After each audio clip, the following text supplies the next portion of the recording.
बहुचर्चित शक्तीपीठ महामार्गाविरोधात सांगलीत 21 ऑगस्टला जिल्हाधिकारी कार्यालयावर मोर्चा काढण्यात येणार आहे। या मोर्चाला राजू शेट्टींसह जयंत पाटील, खासदार विशाल पाटील, आमदार विश्वजित कदम हजर राहतील। हा महामार्ग शेतकऱ्यांसाठी आणि नदीकाठच्या भागासाठी घातक असून सरकारला इशारा देण्यासाठी मोर्चा काढण्याची घोषणा करण्यात आली आहे। न्यायव्यवस्थेवर आमचा विश्वास नसल्यानं शक्तीपीठची लढाई आम्ही रस्त्यावरच लढणार असा इशारा राजू शेट्टींनी दिलाय। 856 किलोमीटर लांबीच्या महामार्गासाठी 25,000 एकर जमीन बाधित राहणार असून त्यातील जवळपास 18,000 एकर जमीन बागायती आहे आणि यामुळे अशा सुपीक आणि पाण्याची उपलब्धता असणाऱ्या जमिनी महामार्गासाठी घेणं योग्य नसल्याचं महामार्गाला विरोध करणाऱ्यांचं म्हणणं आहे। तालुक्यात 882 एकर जमीन जाते, पलूस तालुक्यात 582 एकर जमीन जाते आणि वाळवा तालुक्यात 973 एकर जमीन जाते। म्हणजे सांगली जिल्ह्यातली 3052 एकर जमीन जाते।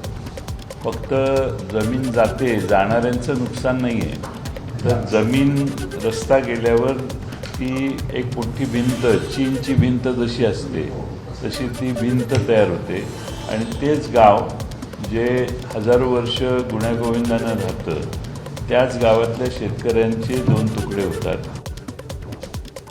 या रस्त्याची आम्हाला गरज नाही आहे। हे 1,10,000 कोटी रुपये शेवटी प्रवाशांना त्या रस्त्यावरून प्रवास करत असताना टोलच्या माध्यमातून परत द्यायचे आहेत।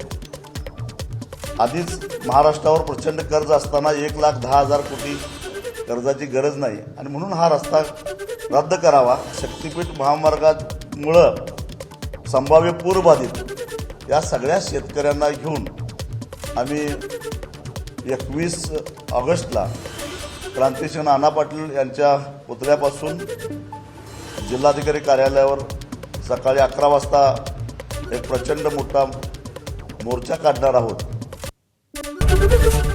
एबीपी माझा, उघडा डोळे बघा नीट।